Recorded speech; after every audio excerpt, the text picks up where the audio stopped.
As an arty kid growing up in the 90s/2000s, I eventually stumbled onto the wonderful world of anime.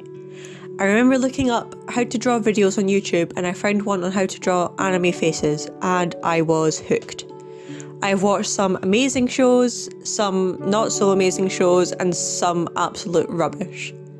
So today I decided to try and pinpoint some of my favourite anime and draw characters from them. I have more than 6 favourite shows and maybe in the future I could draw some more in some categories, for example slice of life or shoujo, etc.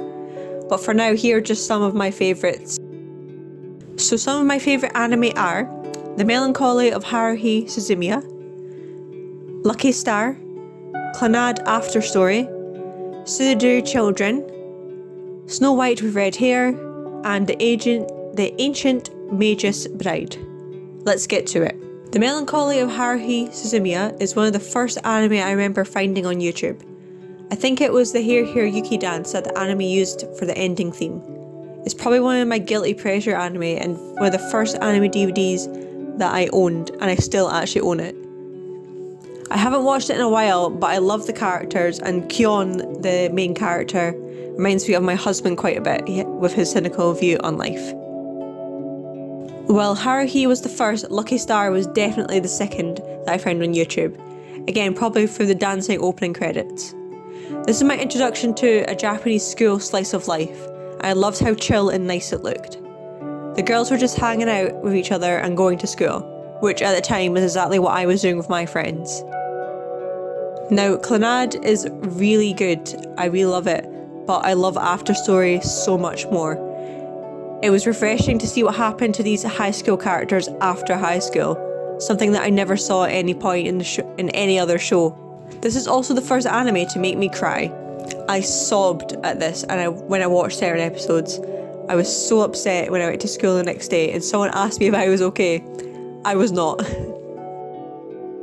Now onto cheerier topics. Suduru Children, I think that's how you say it, or it's translated to Tedious Children in English, I'm sure. It's a slice of life romance anime with various high school students.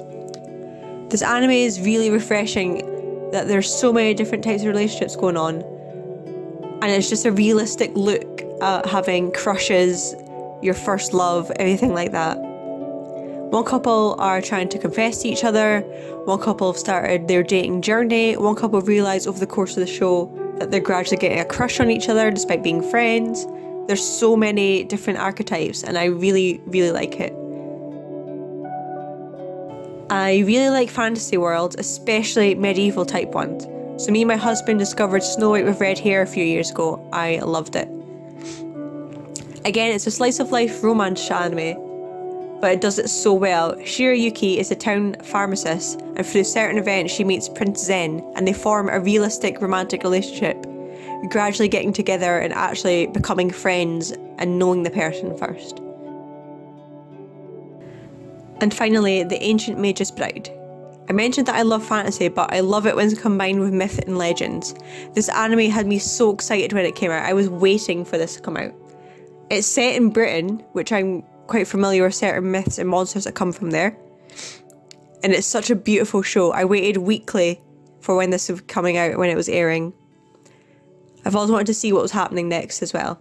I'm really happy there is a season 2 coming out and I will absolutely be watching it. And there you have it, some of my favourite anime. What do you guys think of my list? Would you want me to do another one, maybe going in depth into more certain genres? Let me know, and let me know what some of yours are. Until next time, thanks, bye.